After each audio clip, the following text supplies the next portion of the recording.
আমাদের প্রেমের কথা চ্যানেলটির সকল প্রকারের পাঠ গল্প দেখতে আমাদের চ্যানেলটি সাবস্ক্রাইব করে পাশে থাকা বেল আইকনে ক্লিক করুন। শ্রবণার ঘুমজনক কণ্ঠ আর ধারালো নিঃশ্বাসের শব্দ বারবার প্রতিধ্বনিত হতে লাগলো শীতলের কানে। বুকে সমস্ত শরীরে শিহরিত হয়ে শীতল বলল, তুমি এমন কেন? আমার সাথেই কেন এমন করছো? আমি আবার কি করলাম? না কিছু না, সরি তোমার ঘুম ভাঙানোর জন্য। হুম বলার পর চুপ করে রইল শ্রবণা। শীতল বলার মতো কিছু খুঁজে পেল না। খুব করে শ্রবণার কথা জানতে ইচ্ছে করছিল। এমন কেন হচ্ছে কে জানে। মন কেমনের অনুভূতিগুলো বোঝা বড় কঠিন। একদিকে শ্যামলাদার জন্য দুশ্চিন্তা, অন্যদিকে শ্রবণার কাছে আসতে চাওয়া, দুটো মিলে একটা মানসিক যন্ত্রণা তৈরি হয়েছে। শীতল অন্যরকম একটা ঘোরের মাঝে চলে যাচ্ছে, যার দিক ইশারা কিছুই বোধগম্য হচ্ছে না। শ্রবণার আরেকটা ধালো নিঃশ্বাসের শব্দে শীতল বাস্তবতায় ফিরে এসে বলল, প্লিজ শ্রবণা প্লিজ, কি? ভালো থেকো, বাই। সাথে সাথে ফোন কেটে দিল শীতল। শ্রবণার চোখ ফেটে জল গড়িয়ে এলো। নিঃশব্দে সেই জল মুছল শ্রবণা। এ কান্নার কারণ, অর্থ, সমাধান কেউ জানে না, কিন্তু তিনটারই একটাই উত্তর শীতল। বুকের ভেতর বোকা কান্না অশ্রু হয়ে নীরবে গড়িয়ে পড়তে লাগলো। আর কিচ্ছু তো করা নেই। কত রাত এভাবে কেঁদেছে নিজেও জানে না শ্রবণা। দেখতে দেখতে কয়েকটা দিন কেটে গেল। এর মাঝে একবারও কথা হয়নি শীতলের সাথে। কেউ কাউকে একবারও ফোন করেনি। শ্রবণার বুক ফাটল। এ দহন কেউ দেখেনি। সারাদিন ফোন দূরে ফেলে নিজের মতো সময় কাটাচ্ছিল শ্রবণা। কয়েকদিন প্রচণ্ড কষ্ট হলেও ধীরে ধীরে রাতগুলোতে যন্ত্রণা কমে আসতে শুরু করেছে। গত কয়েকটা রাত একটুও ঘুমোতে পারেনি শ্রবণা, এমনকি খাওয়া দাওয়া ঠিকমতো করতে পারেনি। একা থাকা দরুন কেউ জোর করে খাওয়ানোর মতো ছিল না। কয়েকদিন পর আজ বাইরে বের হয়েছে শ্রবণা বাজার করতে। আপন মনে হাঁটছিল ফুটপাত ধরে। হঠাৎ কেউ একজন শ্রবণার নাম ধরে ডাকলো। পিছন ফিরে ব্যক্তিটাকে খোঁজার চেষ্টা করলো শ্রবণা। দেখলো কাউন্টার থেকে বেরিয়ে আসছে শীতলের মা। উনি কাছে এগিয়ে এসে শ্রবণাকে বললেন, কেমন আছো মা? জি আন্টি, ভালো। আপনি? আছি। তোমার চেহারার এই অবস্থা কেন? মাত্র কয়েকদিনেই একেবারে কেমন চুপসে গেছো। চোখের নিচ দেবে গেছে, কালো হয়ে গেল। মাগো, কি হাল হয়েছে এই চেহারার? ঠিক হয়ে যাবে আন্টি। আন্টি শ্রবণাকে নিয়ে এসে বাস কাউন্টারের ভেতর বসালেন। গায়ে হাত বুলিয়ে দিতে দিতে খেয়াল করছিলেন শ্রবণাকে। শ্রবণার মুখ শুকিয়ে গেছে, চোখ ফোলা ফোলা, চোখের নিচটা নিচু হয়ে বসে গেছে, চুল এলোমেলো। এরকম দেখানোর কারণ বুঝতে না পেরে অবাক হয়ে তাকিয়ে রইলেন উনি। কোথাও যাচ্ছেন আন্টি? হ্যাঁ মা। শীতলের সাথে কথা হয় না তোমার? না, বোধ হয় 12 দিন হয়ে গেছে কথা হয়নি। ও, শীতল একটা ঝামেলায় আছে। এই পাগল ছেলেকে নিয়ে আমি কি যে করব। শ্রবণা অবাক হলেও চেহারার কোনো পরিবর্তন দেখা গেল না, যেন অবাক হওয়ার ক্ষমতাও হারিয়ে ফেলেছে ও। আন্টির দিকে ফ্যালফ্যাল করে তাকিয়ে রইল। শীতল একটা মেয়েকে খুব ভালোবাসে, বুঝছো? সেই মেয়েকে পাওয়ার জন্য কত কি যে করছে, অথচ মেয়েকে এখনো নিজ চোখে দেখেইনি পর্যন্ত। তাও কিসের জন্য এত পাগল আমি বুঝিই না। শ্রবণার কোনো ভাবান্তর নেই। আন্টি কি বলছেন শুনেও যেন শুনছে না। কষ্ট বাড়ানোর সুযোগ নেই। মনটা এতটাই খারাপ যে নতুন করে আর মন খারাপ হবার অবস্থা নেই। শ্রবণা সোজা সামনের দিকে তাকিয়ে আছে। এর আগে এক মেয়ে নক করেছিল, বলেছিল সে ওর প্রেমিকা। ওই মেয়ের সাথে দেখা করে ইচ্ছে মতো ছাড়ি দিয়েছে। মেয়েটা নিজের এলাকার ছেলে পেলে ডেকে আচ্ছা করে মারধর করেছে শীতলকে। গত পরশু হসপিটাল থেকে রিলিজ পেয়ে আমাদের গ্রামের বাসায় বেড়াতে গেছে। শহরের নির্জনতা ওর একদমই একেবারেই পছন্দই না। আমার কাজ ছিল, তাই আমি আজকেই যাচ্ছি। ও শীতলে কিছু হয়েছে, এটা ওর মাঝে তেমন কোনো পরিবর্তন আনলো না। সত্যি বলতে মেয়েটা কেমন যেন পাথরের মতো হয়ে গেছে। মুখ দিয়ে কোনো আওয়াজ সহজে বের হয় না, কোনো খবরই ওকে আহত করে না। নিজেই যেন প্রায় নিহত হয়ে গেছে এমন অবস্থা। আন্টি ব্যাপারটা না বুঝলেও শ্রবণা আগের মতনই এটুকু বুঝতে পারছে কিছু একটা তো হয়েছে। আন্টি কৌতূহলী চোখে জানতে চাইলেন, কিছু মনে করো না মা, তোমার কি কিছু হয়েছে? না। আন্টি অনেকক্ষণ শ্রবণার দিকে তাকিয়ে রইলেন। এটুকু নিশ্চিত হলেন যে মেয়েটা চরম ডিপ্রেশনে আছে। কাছে এসে বলেন, শ্রাবণা, আমি তোমার মায়ের মতো, কিংবা আমাকে নিজের সবচেয়ে কাছের বন্ধুটি ভেবে বলো। আমি একটা ভালো সলিউশন দিতে পারবো। দেখো প্লিজ বলো কি হয়েছে, তুমি কি কোনো সমস্যায় আছো? এতক্ষণ এতক্ষণ পর অবাক হয়ে আন্টির দিকে তাকালো শ্রবণা। বুঝতে পারলো সত্যি কোনো সমস্যা আছে। কি যে হয়েছে নিজেও বুঝতে পারছে না। আচমকা আন্টিকে জড়িয়ে ধরে অনেকক্ষণ চোখ বন্ধ করে রইল। তারপর হাত শিথিল করে দিয়ে বলল, মাগো, হ্যাঁ আমার মা নেই, এরকম করে কেউ কখনো আমাকে বলেনি। শোনো, আমিই তোমার মা, আমাকে খুলে বলো কি হয়েছে। মাকে বলা যাবে না? শ্রবণা কি বলবে বুঝতে না পেরে অনেকক্ষণ চুপ করে রইল। তারপর মাথা তুলে সোজা হয়ে বসে আন্টির কাঁধে মাথা রেখে ওনাকে জড়িয়ে ধরল। তারপর বলল, আমি অনেক একা, আমার কেউ নেই এই শহরে। ব্যাংকে অনেক টাকা পয়সা আছে, তুলি আর খরচ করি, খাই, পড়াশোনা করি আর চুপচাপ একা বসে থাকি। আমার খুব কষ্ট হয় মাগো, আমি এত একা কেন? শীতলের মা শ্রবণাকে বুকে জড়িয়ে ধরে চুলে হাত বুলিয়ে দিতে লাগলেন। আস্তে আস্তে বলেন, এই পৃথিবীতে সবাই একা। খুব সেলিব্রিটি মানুষটাও দিন শেষে ফিল করে সে অনেক একা। আমরা সবাই খুব একা রে মা। পরিবার কিংবা বন্ধু বান্ধব থাকলে মাঝে মাঝে বুঝতে পারি না, কিন্তু প্রত্যেকেই একা। একমাত্র আপনজন হচ্ছে বাবা মা। সবার বাবা মা আপন হয় না গো। বাবা তো বউ নিয়ে মহা সুখে আছে, মেয়ের খোঁজ কে রাখে? চুপ করো তো, এখন থেকে তুমি আমারই মেয়ে। দেখি কিভাবে একা একা লাগে। মন খারাপ করিস না, চল আমার সাথে কুমিল্লা যাবি। ছেলে মেয়ে দুটাকে একসাথে সুস্থ করে তুলবো আমি।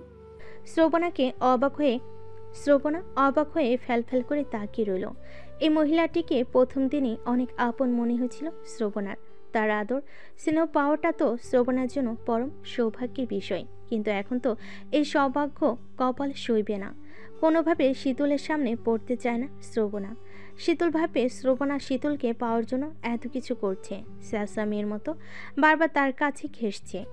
এটা কিছুতেই হতে দেওয়া যাবে না। শ্রবণা কি বলবে বুঝতে না পেরে স্তব্ধ হয়ে রইল। আন্টি বলেন, ভেবেছিলাম কলা বাগান থেকে যাব। আয়াস বলল টিটি পাড়া থেকে সরাসরি স্টার লাইনের এসি বাসে করেই চলে যেতে। তোমার বাসায় চলো, জামা কাপড় গুছিয়ে আমার সাথে যাবা। শ্রবণা মাথা ঝাঁকিয়ে নানা বলতে লাগলো, কিন্তু আন্টি নাছোড়বান্দা এমনভাবে শ্রবণাকে ধরে রইল যেন নিজেরই মেয়ে। আন্টির আচরণে শ্রবণারও ওনাকে ছাড়তে ইচ্ছে করছে না, তবুও নিজের সর্বসাধ্য চেষ্টা করতে লাগলো যেন কিছুতেই শীতলের মুখোমুখি হতে না হয়। আন্টি চোখ পাকিয়ে বলেন, মায়ের সামান্য একটা কথা যদি না শোনো, কিভাবে ভালোবাসা অর্জন করবা? কারোর কাছ থেকে কিছু পেতে চাইলে তাকে দিতেও হয়, রেসপেক্ট করতে হয়। আমাকে রেসপেক্ট করছো না নাকি আপন ভাবতে পারছো না? এমন একটা কথা শোনার পর আর না করার সাধ্য নেই কারোর। শ্রবণাও আর কিছু বলতে পারল না। যিনি ওকে মেয়ের মতো ভেবে নিয়েছেন তাকে অ্যাভয়েড করলে চরম অন্যায় হয়ে যাবে। প্রয়োজনে আন্টিকে শীতলের ব্যাপারটা খুলে বলতে হবে। তবু এই মা যেন ভুল না বোঝেন। মা না থাকার যে কষ্ট, একজন মাকে কষ্ট দিয়ে আর সেই কষ্টটা দ্বিগুণ করতে পারবে না শ্রবণা। আন্টি শ্রবণাকে নিয়ে উঠে দাঁড়ালেন। চলো। যার ইচ্ছে না থাকা সত্ত্বেও মা জোর করে শ্রবণাকে নিয়ে বাসে উঠলেন। বাসে ওঠার আগে জোরপূর্বক বিরিয়ানি নিজ হাতে তুলে খাওয়ালেন। আজ 3টি বছর পর শ্রবণার মনে হচ্ছে নিজের মাকে পেয়েছে। কষ্টে আনন্দে কান্না আসছিল ওর। বাসে ওঠার পর মায়ের কাঁধে মাথা রেখে ওনাকে জড়িয়ে ধরে ঘুমিয়ে পড়ল। মা ওর ঘুম ভাঙায়নি। মায়ের ডাকে ঘুম থেকে উঠে দেখলো কুমিল্লায় পৌঁছে গেছে। লজ্জিত মুখে বাস থেকে নামলো শ্রবণা। রাস্তায় নামতে শীতলের মুখোমুখি হয়ে দুজনেই অনেকক্ষণ নিস্তব্ধ হয়ে তাকিয়ে রইল। শীতল স্তব্ধ হয়ে একটা কথাই ভাবছে। শ্রবণা এখানে কি করছে? মায়ের সাথে খুঁজতে খুঁজতে চলে এসেছে নাকি? শ্রবণা শীতলের কৌতূহলী চোখ দেখে মায়ের দিকে তাকালো। কি বলবে কিছুই বুঝতে পারছে না। শ্রবণা কিছু বলার আগে মা বলেন, শীতল, শ্রাবণাকে রাস্তায় পেয়ে ধরে নিয়ে এলাম। মেয়েটার চেহারার কি হাল হয়েছে দেখেছিস? শীতল এতক্ষণে শ্রবণার চেহারার দিকে খেয়াল করলো। গত কয়েকদিন আগেও যে মেয়েটাকে দেখলে পরিপূর্ণ সুন্দরী মনে হতো, এখন সেই মেয়েটাকে দেখলে মনে হয় রোগা, অসুস্থ, অসুখী একটা মেয়ে। মাত্র কয়েকদিনের ব্যবধানে একই হাল হয়েছে মেয়েটার। চুলগুলো বোধহয় আশ্রয় না। খাওয়া ঘুম বাদ দিয়ে দিলাম। মা বলল, এই মেয়ের খুব দুঃখ বুঝলি, কারণ ওর কেউ নেই। তাই আমি ওকে আমার মেয়ে করে আমার কাছে রাখবো। তোর কোনো সমস্যা নেই তো? না, আমার কোনো সমস্যা নেই, কিন্তু সমস্যা ওর। ভয় পেয়ে গেল শ্রবণা। ড্যাব ড্যাব করে শীতলের দিকে তাকিয়ে রইল। ওর সমস্যা বলতে শীতল কিসের কথা বোঝাতে চাইছে সেটাই ভাবছে অবাক হয়ে। শীতল রাগি রাগি গলেই বলল, এই মেয়ে, কি সমস্যা তোমার? আমার সমস্যা বলতে সমস্যা যদি নাই থাকে তাহলে শরীরের এই হাল করেছো কেন? মা, ওকে একটু পিটিয়ে সোজা করতে হবে। বোধহয় খাওয়া দাওয়া একেবারেই করে না। জীবনের প্রতি এই মেয়ের ভীষণ হতাশা। শ্রবণা বিস্ময়ে চোখ বড় বড় করে খানিকক্ষণ তাকিয়ে রইল। মুখে কোনো কথা ফুটছে না। শীতল সহজভাবে কথা বলল, মনে মনে কি ভেবে বসে আছে কে জানে। সে যাই হোক, শীতলের গালে মারের দাগ স্পষ্ট ফুটে আছে। কোনো মেয়ে এরকম শুভ্র টাইপের একটা ছেলেকে এভাবে বেদম প্রহার করিয়ে নিতে পারে, এটা দেখে শ্রবণার অবাকই লাগছে। শীতল শ্রবণার হাত থেকে ব্যাগ নিয়ে সিএনজিতে গিয়ে উঠল। সিএনজিতে বাসে যাওয়ার সময় শীতল অনবরত কথা বলে যাচ্ছিল। এর আগে ওকে এত কথা বলতে দেখেনি শ্রবণা। হতে পারে মাকে অনেকদিন পেয়ে কথার ঝুড়ি মেলে বসেছে। শ্রবণার শুনতে ভালোই লাগছে, মুগ্ধ হয়ে শুনছিল গ্রাম নিয়ে শীতলের বলা কথাগুলো। শীতল হঠাৎ শ্রবণাকে জিজ্ঞেস করলো, তোমার কোনো খোঁজ খবর নেই কেন? অনেকদিন ফোনও দাওনি, কোথায় ছিলে? ঢাকাতেই। চেহারার এই হাল হয়েছে কেন? এই বয়সে থাকবে চমচমে, হাস্যোজ্জ্বল দুরন্ত। শ্রবণা চুপ করে রইল। ও চাইলেও এমন হতে পারে না। খুব ইচ্ছে করে জন্মনে উচ্ছল একটা মেয়ে হতে, যার জীবন হবে অনেক আনন্দময়, কিন্তু সেটা হয় না। সবসময় একা একা লাগে। সত্যি তো, শ্রবণা অনেক একা। বাবা নেই, মা নেই, কোনো বন্ধু বান্ধব নেই। একাকী আর জীবনকে আনন্দময় করে তোলা যায় সবখানে একাকিত্ব, হতাশা আর মলিনতা ভর করে। কারো সঙ্গ পেতে খুব ইচ্ছে হয়। শ্রবণা মনে মনে ঠিক এই কথাগুলোই ভাবছিল। ওকে চমকে দিয়ে শীতল বলল, দেখো, পৃথিবীটা অনেক কঠিন জায়গা। এখানে সবারই পরিবার থাকবে এমন তো হয় না। পরিবারের বাইরেও অনেক আপনজন তৈরি করে নিতে হয়। তুমি যে সময়ে ভাবছো অনেক কষ্টে আছো, ঠিক সে সময়েই কেউ তোমার চেয়েও আরো বেশি কষ্টে আছে। কাজে নিজেকে এতটা হতাশ করো না, বুঝলে? শ্রবণা কিছু বলতে পারল না। শীতল সিএনজি থামিয়ে কিছু ফল কিনে নিয়ে এলো। শ্রবণার এখন কিছুটা ভালো লাগছে, আর আগের মতো মন খারাপ ভাবটা নেই। শীতল সিএনজিতে উঠে পড়ল। আমি যেন কখনোই আর তোমাকে মুখ কালো করে থাকতে না দেখি। আমরা তো আছি রে মেয়ে। আমার মা তোমার মায়ের চেয়ে বেশি যত্ন করতে পারবে, এটা মিলিয়ে নিও। আমার মাকে মা ভাবতে পারবে না? শ্রবণা পুরোপুরি অবাক। মা ছেলে দুজনের মনোভাব একেবারে একই রকম। দুজনই শ্রবণাকে একই দিক থেকে ভাবছে। খুব অন্যরকম একটা প্রশান্তি অনুভব করলো শ্রবণা। শীতল জিজ্ঞেস করলো, কি হলো, চুপ করে আছো কেন? পারবে না? পারবো। আমার মায়ের সাথে সব সময় থাকবে, দেখবে খুব হাসি খুশি থাকতে পারছো। আচ্ছা। শ্রবণা মাথা দুলিয়ে বসে রইল। ঠিক এই মুহূর্তেই ওর এত আনন্দ হচ্ছে যা নিজেই বুঝতে পারছে না। আনন্দ জিনিসটা পরিমাপ করা গেলে পরিমাণে এটা সব আনন্দকে ছাড়িয়ে যেত। এটা শীতলের কাছাকাছি থাকার আনন্দ নয়, এই আনন্দ মাকে পেয়ে, শীতলের মায়ের মতো একজন মায়ের সাথে সবসময় থাকতে পারার আনন্দ। ওনার সাথে থাকলে নিঃসন্দেহে সবসময় অনেক ভালো সময় কাটবে শ্রবণার। বুকের ভেতরটা অনেক হালকা লাগছে, শান্তি লাগছে। বাসে পৌঁছে শীতল ব্যাগ নিয়ে ভেতরে ঢুকে গেল। মা শ্রবণাকে ধরে ভেতরে নিয়ে যাচ্ছিলেন। প্রধান দরজায় দেখা হলো শীতলের দাদিমার সাথে। শ্রবণা দেখেই সালাম জানালো। উনি হেসে ওদেরকে ভেতরে নিয়ে গেলেন। বাসার ভেতরে ঢুকে এদিক ওদিক দেখছিল শ্রবণা। বাড়িটা অনেক আগের বোঝা যাচ্ছে। সব কিছু বেশ গোছানো ও পরিপাটি। বাড়িটাতেও একটা বেশ শান্তি শান্তি ভাব আছে। সবচেয়ে সুখের কথা, বাড়িটা একেবারে নির্জন, শান্ত। শহর থেকে দৌড়ে এসে এরকম শান্তিপূর্ণ বাড়িতে ঢুকে মনটা শীতল হয়ে এলো। মা শ্রবণাকে বাথরুম দেখিয়ে দিলেন। গোসল করতে করতে মনের মেঘগুলো কেটে যাচ্ছে শ্রবণার। গোসল সেরে বেরিয়ে এসে খুব সতেজ অনুভূতি হচ্ছে। শ্রবণাকে যে ঘরে থাকতে দেওয়া হয়েছে ঘরটায় প্রচুর আলো আসে। বিছানার একদিকে রয়েছে সুবিশাল জানালা, সেদিকে তাকে চুল মুছছে আর ভাবছে। হঠাৎ করে সব কিছু কেমন বদলে গেল তার। অথচ সকালবেলায় কত মন খারাপ ছিল শ্রবণার। সমস্ত শরীর জুড়ে হতাশা গ্রাস করেছিল। সময় খুব দ্রুত পাল্টে যায়। দরজায় ঠক ঠক শব্দ হলো। শ্রবণা এগিয়ে এসে দরজা খুলতে দেখল শীতল দাঁড়িয়ে। শ্রবণার ভেজা চুলগুলো এলোমেলো হয়ে আছে। হাতে তোয়ালে দেখে শীতল বুঝতে পেরেছে শ্রবণা চুল মুছছিল ও অপ্রস্তুত হয়ে বলল, সরি, আমি তাহলে আসি। আরে ঠিক আছে, কোনো সমস্যা নেই, আসুন ভেতরে। এই ঘরটা অনেক সুন্দর, তাই না? আমি কয়েকদিন এই ঘরেই ছিলাম। ও মা, তাহলে আমাকে এখানে পাঠালেন যে? আপনি বরং এখানেই থাকুন, আমি গেস্ট রুমে যাই। তোমাকে ভালো পরিবেশে থাকতে দেওয়াটা আমার কর্তব্যের মধ্যে পড়ে। ডিপ্রেশনের মুহূর্তে এরকম একটা ঘরে থাকলে ডিপ্রেশন জানালা দিয়ে বাড়াবে। মানুষ কি করে যে পারে মুখ দেখেই সব বুঝে ফেলে। আমাকে দেখে কি করে বুঝলেন আমি খুব ডিপ্রেশনে আছি? এটা আমি বুঝতে পারি। তোমাকে প্রথম দিন দেখেই বুঝেছিলাম তুমি হতাশায় জর্জরিত, কিন্তু তোমার অদ্ভুত সব আচরণের ব্যাপারটা ঠিক বুঝতে পারিনি, এখন বুঝি। শ্রবণা শীতলের দিকে তাকিয়ে চোখ নামিয়ে নিল। কি লজ্জাজনক একটা পরিস্থিতি, কি বলবে ভেবে পেল না ও। শীতল জানালার পাশে দাঁড়িয়ে বাইরে অনেকক্ষণ এক দৃষ্টিতে চেয়ে রইল। শ্রবণা ওর পিছনে দাঁড়িয়ে জানতে চাইল, কি দেখছেন? আকাশ দেখছি, কিন্তু ভাবছি অন্য কিছু। আমাকে কি বেহায়া ভাবছেন? বিশ্বাস করুন, আমি একেবারেই আসতে চাইনি। মা আমাকে জোর করে নিয়ে এসেছেন। মা আমাকে বলেছে, এটা নিয়ে আমার মাথা ব্যথা নেই। আমার আসলে লজ্জা করছে আপনার সামনে দাঁড়াতে, কিন্তু পরিস্থিতি এমনভাবে আমাদেরকে দেখা করিয়ে দিল যে কিছুই করার ছিল না। আমি তোমার ব্যাপারটা বুঝি। যাই হোক, এসব নিয়ে ভেবে সংকোচ করো না, স্বাভাবিক হও, ইজি হওয়ার চেষ্টা করো, দেখবে লাইফটা অনেক সুন্দর। ধন্যবাদ, আমার অনেক সতেজ লাগছে। তুমি চুল আছড়ে নাও, ভাত খেতে চলো। ভেজা চুল আঁচড়াতে নেই। শীতল শ্রবণার চোখের দিকে এমনভাবে তাকালো যে খেই হারিয়ে ফেল শ্রবণা। লজ্জায় মাথা নামিয়ে নিল। শীতল চোখ সরাতে পারল না। ভেজা চুলের স্নিগ্ধতাকে মন ভরে দেখছে আর ভাবছে আনমনে। তাকিয়ে থাকতে থাকতে বলে ফেল, গোসলের পর স্নিগ্ধ চেহারায় মেয়েদেরকে অনেক নিষ্পাপ লাগে।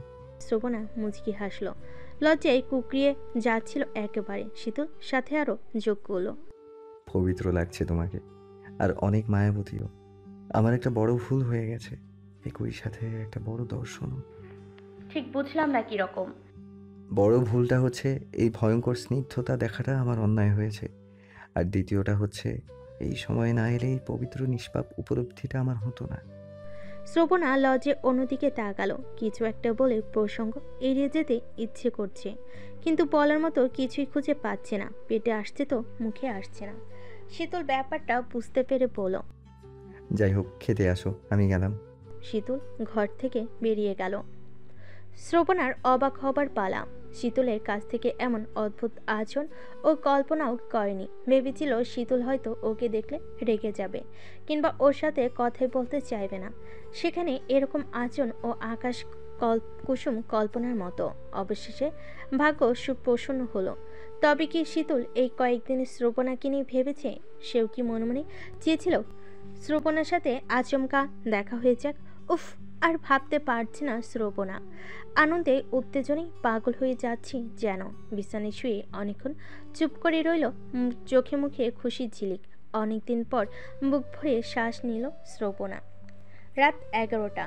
বিছানায় শুয়ে আনমনা হয়ে ভাবছে শ্রবণা। হুট করে আলাদিনের প্রদীপ পাওয়ার মতো জীবনে অভাবনীয় কিছু পরিবর্তন চলে এলো। ডিপ্রেশন জিনিসটা নিজের ভেতর থেকে উধাও হয়ে গেছে। হারিয়ে গেছে সমস্ত না পাওয়ার বেদনা। পুরোটা বিকেল মায়ের সাথে মন খুলে আড্ডা দিয়েছে ও। শুধু শীতলের বিষয়টাই এড়িয়ে গেছে। এছাড়া নিজের যত কথা আছে সবই বলা হয়ে গেছে। এখন নিজেকে অনেক বেশি হালকা লাগছে শ্রবণার। শীতলের মাকে সত্যি নিজের মা মনে হচ্ছে। মাকে হারিয়ে আবার পাওয়ার মাঝে কী যে সুখ। শীতলকে পাওয়ার চিন্তাটাও মন থেকে দূর হয়ে গেছে। শীতলকে নিয়ে আর নতুন করে কিছু ভাবতে চায় না শ্রবণা। যা হবার তাই হবে। এমন সময় দরজা খুলে মা ঢুকলেন ঘরে। শ্রবণার কাছে বসতে বসতে বলেন, কি রে, একা ভয় করবে না? মা থাকবো ওর সাথে। আপনি থাকুন মা, অনেকদিন মাকে জড়িয়ে ঘুমাই না, মায়ের শরীরের গন্ধ নেই না। মা জিনিসটা যে কি, যার নিয়ে শুধু সেই বুঝবে রে। যেমন আমি এখন বুঝি। কোনোদিনও মাকে বলিনি আজকে তোমার রান্নাটা আমি করি, তুমি খাও। কোনোদিন মায়ের শাড়িটা ধুয়ে বলিনি সবসময় তো তুমিই আমারটা করতে, আজ না হয় আমিই করলাম। আজ বুঝি মায়ের শূন্যতা, কিন্তু করতে চাইলেও এখন আর উপায় নেই। থাকলি রে, মন খারাপ করিস না, আমি তো আছি, আমি তোর মা না। শ্রবণার চোখে পানি চলে এলো। কিছুক্ষণ কথা বলতে পারল না। গলা ভিজে আসছে। মা শ্রবণার মাথায় হাত বুলিয়ে দিতে দিতে বলেন, ঘুমাস না? এত তাড়াতাড়ি তো কখনো ঘুমাই না, দেরিতে ঘুমানোর অভ্যাসটা হয়ে গেছে। এখন থেকে তাড়াতাড়ি ঘুমানোর অভ্যাস করতে হবে, এই বলে দিলাম। আচ্ছা মা, এখন থেকে তাই করব, খুশি? আমারও আজকে ঘুম আসছে না, চল মুভি দেখি। শ্রবণা কিছুক্ষণ ফ্যাল করে তাকিয়ে রইল মায়ের দিকে।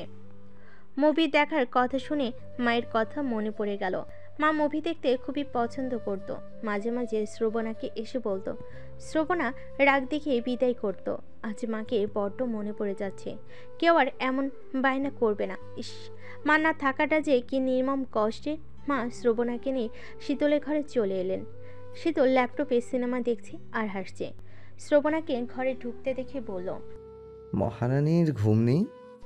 শ্রবণা কিছু বলল না, নীরবে বিছানার কাছে এগিয়ে গেল। শীতল সে অবস্থায় থেকে উঠে বসলো, মনোযোগ সিনেমার দিকে।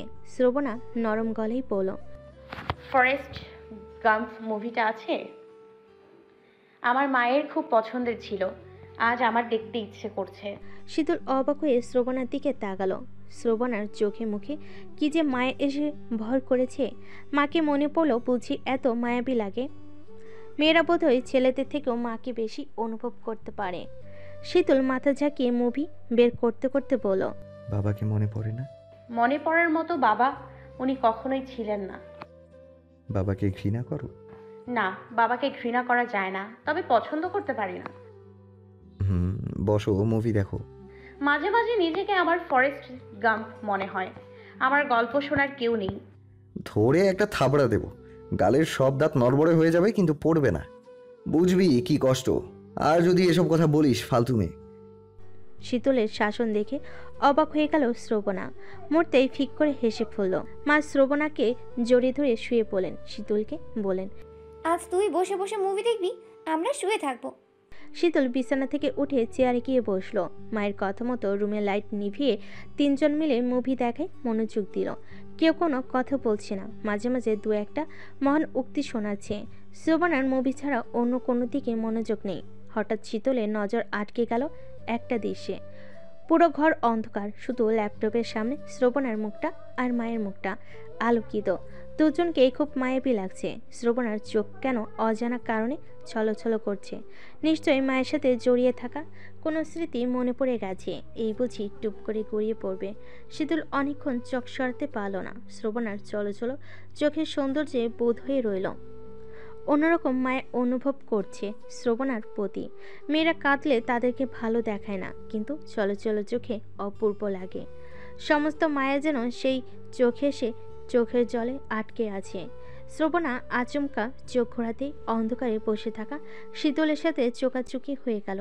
যদিও শীতলের মুখটা তেমন আলোকিত নয়, তবুও আবছা আলোয় শ্রবণার বুঝতে অসুবিধা হলো না যে শীতল ওর দিকে তাকিয়ে আছে। মুখটা ধক করে উঠল শ্রবণার। চোখে পাপড়ি ফেলতেই জল গড়িয়ে পড়ল চোখ থেকে। হন্তদন্ত হয়ে সেই জল মুছল ও। রাত 1টা বেজে গেল। মা বলল, আমার তো ঘুমে চোখ ঢুলুঢুলু করছে, চোখ মিলে রাখতেই পারছি না। আমি বরং গিয়ে ঘুমাই। মা, তুমি এখানে ঘুমাও, আমি ওই রুমে গিয়ে ঘুমাবো। শ্রবণা, তুমিও ঘুমিয়ে পড়ো। এখনো ঘুম আসছে না। আমারও আসছে না, মা তো ঘুমাবে। তাহলে তোরা মুভি দেখ, আমি গিয়ে ঘুমাই। শ্রাবণের ঘুম পেলেই চলে আসিস। আচ্ছা মা, আমিও যাই। মুভি দেখ, শেষ করেই আসিস। মা শ্রবণাকে রেখে বেরিয়ে গেলেন। এত রাতে অন্ধকার ঘরে শীতলের সাথে একে বসে আছে, ভাবতেই পারছে না শ্রবণা। বুকের ভিতর ধূপপানি বাড়ছে। চারিদিক এত বেশি নিস্তব্ধ যে মুভির সাউন্ড বন্ধ করে দিলে শীতলের নিঃশ্বাসের শব্দ শোনা যাবে। শ্রবণা ক্রমশ উত্তেজিত হয়ে উঠছে। শীতল বলল, আমি তোকে তুই করেই বলবো, আপনিতে আমার বিরক্ত চলে আসে। আচ্ছা, আপনার যা ইচ্ছা। তুমি আমাকে তুই বলতে পারিস।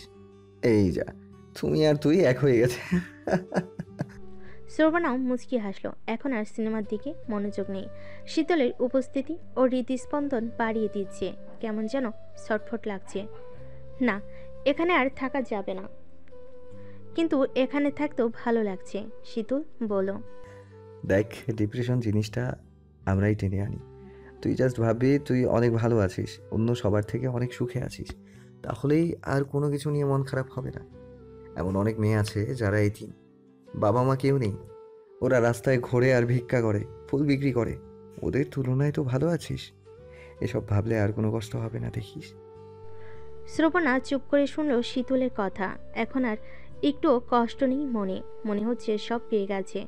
অন্তত মাকে তো পেয়েই, পাশাপাশি শীতলকে প্রতিদিন সারাক্ষণ দেখতে পারছে। এটাই বা কম কিসে? শীতল জিজ্ঞেস করলো। কি ভাবছিস? না, তেমন কিছুই না। যাই, বরং গিয়ে ঘুমাই। ঘুম চলে এসেছে? যা তাহলে, সকাল সকাল উঠিস। বাসার পাশে শিউলি গাছ আছে, ফুল কুড়াবো। সত্যি? আমার সবচেয়ে পছন্দের ফুল। শ্রবণা খুশি মনে হন্তদন্ত হয়ে বিছানা থেকে নামতে গিয়ে পড়ে গেল।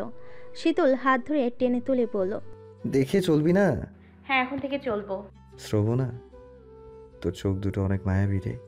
আচমকা এমন কথা শুনে হৃদস্পন্দন হুট করে অনেক বেড়ে গেল।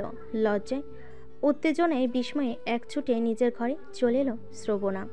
শীতল কি সত্যি তাহলে ধীরে ধীরে শ্রবণার প্রেমে পড়তে আরম্ভ করেছে? কি জানে।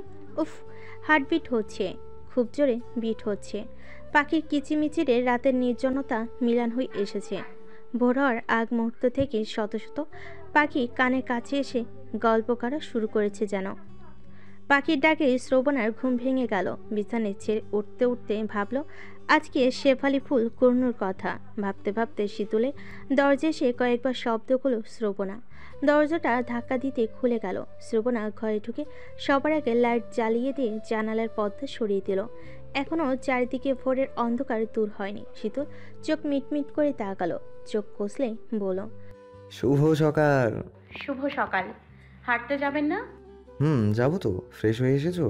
না, ফ্রেশ হলে তো এত সুন্দর সকালের আসল মজাটাই নষ্ট হয়ে যাবে। ঘুম ঘুম ভাব নিয়ে হাঁটতে গেলেই তো মজা। শীতল মৃদু হাসল। শ্রবণা শীতলের ঘুমাদুরে চেহারা দেখে অনেকক্ষণ কি যেন ভাবল। শীতল উঠে শ্রবণাকে তাড়া দিলে হুঁশ ফিরে এলো ওর। বাইরে বের হতে হতে শীতল জিজ্ঞেস করলো, কি ভাবছিলি? তেমন কিছু না। 1 মিনিট দাঁড়া তো। শ্রবণা দাঁড়িয়ে পড়ল। শীতল শ্রবণার এলোমেলো চুলগুলো হাত দিয়ে সরিয়ে কানের পাশে এনে গুজে দিল। দু একটা চুলের গোছা কানের সামনে ঝুলিয়ে দিয়ে বাকি চুলগুলো ঠিক করে দিল। শ্রবণা নিশ্চুপ হয়ে শীতলের দিকে চেয়ে আছে। শীতলের গালে, চোখে, মুখে এখনো ঘুম লেগে আছে। শীতল চুল ঠিক করে দিয়ে বলল, মেয়েরা ঘুমালে কি সবসময় চুল এরকম এলোমেলো হয়ে যায়? খুব শক্ত করে বেঁধে রাখলে এলোমেলো হয় না। চুল এলোমেলো হবার জন্যই শক্ত করে বাঁধার কি দরকার? শ্রবণা হাসল। শীতল শ্রবণাকে নিয়ে বাড়ির পিছনের দিকে বাগানে চলে এলো। ঘাসের উপর মৃদু কুয়াশা পড়েছে। প্রকৃতি জানান দিয়েছে শীতকাল আসছে। শ্রবণা জুতা খুলে রেখে খালি পায়ে ঘাসের উপর পা ফেলো। আহা, কি আরাম! শিশির বিন্দু পায়ে লেপ্টে যাচ্ছে। এত দূর থেকেও শিউলির ঘ্রাণ ভেসে আসছে নাকে। শীতল খুব দ্রুত শ্রবণাকে নিয়ে শিউলি তলে চলে এলো। গাছের নিচে অজস্র ফুল দেখে উচ্ছ্বাসিত হয়ে উঠল শ্রবণা। কোনটা রেখে কোনটা কুড়োপে দিশাহারা হয়ে পড়ল। নিচে বসে অনেকগুলো ফুল হাতে নিয়ে আগে বুক ভরে শ্বাস নিল। দুজনে মিলে ফুল কুড়িয়ে শ্রবণার অন্যে জমিয়ে রাখলো। শ্রবণার উৎফুল্লতা দেখে আনন্দ হচ্ছে শীতলের। গতকালকেও মেয়েটার মানসিক অবস্থা ভয়াবহ খারাপ ছিল। বাড়ি ফিরে হইচই করে পুরো বাড়ি সুই সুতা খুঁজে বেরিয়েছে শ্রবণা। তারপর ফুলের মালা গাঁথতেই বসে গেছে। মালা হয়ে গেলে রুমে এসে সুন্দর করে চুল আঁচড়ে নিল। চুল খোপা করে মাকে বলল মালাটা খোপায় পরিয়ে দিতে। মা দেখে বললেন, শিউরির সাথে ভালো মানায় শাড়ি। শাড়ি পরবি? এখনই তো বয়স এসবের। তোর বয়সী মেয়েরা শখ করে শাড়ি পরে, ফটোশ্যুট করে, ফেসবুকে আপলোডও দেয়। তুই এখনো এসবে শিখলি না? ওসব আমার ভাল লাগে না মা। ভাল লাগে না বলিস বলি ভালো লাগে না। ফেসবুক করতে হবে না। তুই শাড়ি পরে একটু ঘুরে বেড়াও তো আমি দেখি। মায়ের কথা শুনে শ্রবণারও ইচ্ছে করলো একবার শাড়ি পরতে। শখ আহ্লাদ সবই যেন হারিয়ে গেছে জীবন থেকে। মা খুব যত্ন করে একটা লাল ফেরে সাদা শাড়ি পরিয়ে দিলেন শ্রবণাকে। শাড়ি পরে খোপায় শিউলিমালা পেঁচিয়ে দিয়ে বললেন, এবার ঠিক আছে, খাঁটি বাঙালি মেয়ের মতন লাগছে একেবারে। শ্রবণা হাসলো, ঠোঁটে হালকা করে লিপস্টিক দেওয়ার জন্য আয়নার সামনে দাঁড়িয়ে আছে। উপরে ঠোঁট হয়ে গেছে, কিন্তু নিচে ঠোঁট এখনো বাকি। এমন সময় ঘরের দরজায় শীতল এসে দাঁড়ালো। শ্রবণা একবার ওর দিকে তাকানোর পরপরই মনে হলো মাত্র এক ঠোঁটে লিপস্টিক দেওয়া হয়েছে। লজ্জায় অন্যদিকে মুখ ঘুরিয়ে ফেলল শ্রবণা। মা বেরিয়ে যাওয়ার সময় দরজা লাগিয়ে যাননি। শীতল এক পলক দেখেই হেসে ফেলল। লিপস্টিক দেওয়ার মুহূর্তেই কোনো মেয়েকে কেমন অদ্ভুত দেখায় সেটা দেখার বাকি ছিল। শীতল দরজা থেকে সরে গেল। শ্রবণা তাড়াতাড়ি লিপস্টিক মুছিয়ে বিছানায় বসে রইল। কিছুক্ষণ পর মা আসলো। মা শ্রবণাকে নিয়ে খাবার টেবিলে চলে এলেন। শীতল শ্রবণার দিকে তাকিয়ে মুচকি মুচকি হাসছে। শ্রবণা শীতলের দিকে একবারও তাকাচ্ছে না। টেবিলে শীতল ছাড়া আর কেউ নেই, এখনো আসেনি। মা শ্রবণাকে বসিয়ে রেখে চলে যেতেই শীতল বলে উঠল, খিদার ঠেলায় লিপস্টিক খেয়ে ফেলেছিস নাকি? শ্রবণা বাঁকা চোখে তাকালো। শীতলের হাসি দেখে ওরও হাসি পেয়ে গেল। মা খাবার নিয়ে আসা মাত্রই শীতল বলল, আচ্ছা আম্মু, মেয়েরা হা করে লিপস্টিক দেয়? মা ভ্যাবাচাকা খেয়ে শীতলের দিকে তাকালো। শীতল খিকখিক করে হাসছে। মা এবার তাকালেন শ্রবণার দিকে। হঠাৎ শীতলের মুখে এই প্রশ্নের কারণ নিশ্চয়ই শ্রবণা। মা বললেন, লিপস্টিক দিলে মেয়েদেরকে সুন্দর লাগে। একটা ঠোঁটে দিলে আরো বেশি সুন্দর লাগে, তাই না? মা আবার তাকলেন শ্রবণার দিকে। শ্রবণার মুখ দেখে নিশ্চিত হলেন শীতল শ্রবণাকে উদ্দেশ্য করে কথাগুলো বলেছে। মিটিমিটি হাসতে হাসতে মা আবারও রান্নাঘরের দিকে গেলেন। শীতল বলল, লিপস্টিক দিস, আমি কিছু মনে করিনি। এতক্ষণ ধরে শীতলের ইয়ার্কি দেখে শ্রবণা আর চুপ থাকতে পারল না। একটু পরে বলে ফেল, ইসরে, আমি যখন লিপস্টিক দিব আপনিও আমার রুমে যাবেন প্লিজ। আপনার গালে একটু মেকআপ লাগিয়ে দিতে হবে। মারের দাগের কারণে গালটা চ্যামা হয়ে আছে। ফাউন্ডেশন দিয়ে দাগ দূর করে দিব। আহারে, মেয়ের হাতের মার বলে কথা। শীতল তীক্ষ্ণ চোখে তাকালো। শ্রবণা এবার মিটিমিটি হাসতে লাগলো। এবার বুঝুক কেমন মজা।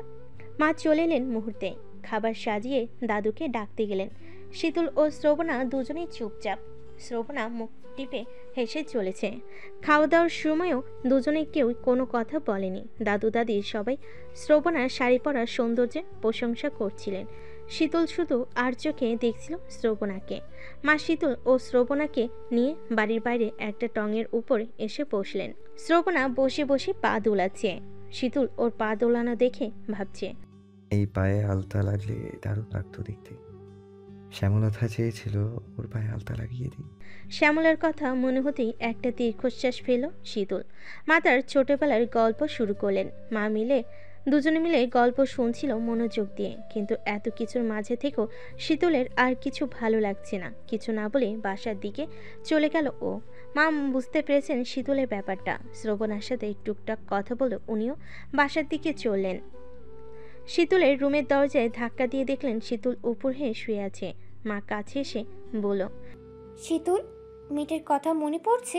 এই যন্ত্রণা আরো কতদিন বয়ে বেড়াতে হবে আম্মু? আমি ওকে পাবো না জেনে আশাই ছেড়ে দিয়েছি, তবুও মন থেকে ভুলতে পারছি না। হঠাৎ মনে পড়ে যায়, তখন আর কিচ্ছু ভালো লাগে না আম্মু। মন খারাপ করিস না বাবা, কয়েকদিন গেলেই দেখবি আর ওকে মনে পড়ছে না। না, আমি ওকে ভুলতে চাই না। আমি চাই ও আজীবন আমার সাথে থাকুক। এটা তো সম্ভব না। তোকে নতুন করে একটা জীবন শুরু করতে হবে। যেই মেয়েকে কখনো দেখিসনি, কখনো কথাই হয়নি, তাকে একতরফা ভালোবেসে যাওয়া মানে মরিচিকার পিছনেই ছোটা। শীতল এই কথার কোনো উত্তর খুঁজে পেল না। সত্যিই তাই, বাস্তবে সব কিছু অনেক কঠিন। কল্পনায় অনেকবার শ্যামলতার হাত ধরে হেঁটেছে ও, কিন্তু বাস্তবে তা কখনোই হয়তো সম্ভব হবে না। শীতলের মানসিক অবস্থা দেখে মা বলেন, ডায়েরিটা আমাকে দিয়ে দে, আমি ওটা আমার কাছেই রেখে দেব। ওটা না পড়লে তোর মন থেকে আস্তে আস্তে মেয়েটা মুছে যাবে। না আম্মু, ওটা আমার কাছে থাক। একটা মেয়ে তার হিরোর জন্য এভাবে অপেক্ষা করছে। আমি নিজেকে সেই হিরো ভাবতে শুরু করেছিলাম। জানি হয়তো আমাদের কখনো দেখাও হবে না, কিংবা হবে, কিন্তু আমি কল্পনায় তাকে আজীবন ধরে রাখতে চাই আম্মু। এটা ঠিক না বাবা। তুই যতক্ষণ না ওর ভেতর থেকে বের হতে পারবি, ততক্ষণ অন্য কাউকে ভালোবাসতে পারবি না। কিন্তু একদিন তোর বিয়ে হবে, অন্য কাউকে ভালোবাসতে হবে। শীতল নিশ্চুপ। মায়ের কথা ঠিক, কিন্তু শ্যামলতার মায়া চাইলেও ছাড়তে পারছে না ও। এ যে অন্য রকম একটা মায়া। অন্যরকম একটা যন্ত্রণা।